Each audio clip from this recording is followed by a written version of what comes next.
મહારાષ્ટ્ર સરકારે જાહેર કરી લાડલા સહાય યોજના. લાડલા સહાય યોજનાને લઈ સરકાર પાસે ઈશુદાન ગઢવીએ માંગ્યો ખુલાસો.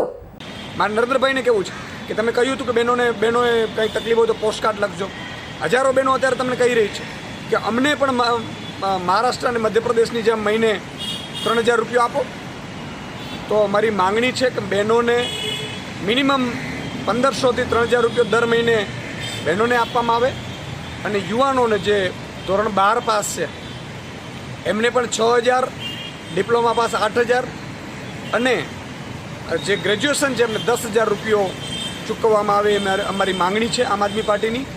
અને ભાજપ સરકારને હું કહેવા માગું છું કે શું તમે મહારાષ્ટ્ર સરકાર તમારી જ ભાજપની છે તો મહારાષ્ટ્રમાં આપે છે તો એને વખોડો છો, એને રેવડી કહો છો કે પછી ગુજરાતમાં તમે આપવા નથી માંગતા? એનો નરેન્દ્ર મોદીજી અને ભૂપેન્દ્રભાઈ પટેલ એ ખુલાસો કરે. તમે શું કરવા માંગો છો? અમારી તમામ માહિતીથી અપડેટ રહેવા માટે જોડાયેલા રહો S9 ન્યૂઝ સાથે.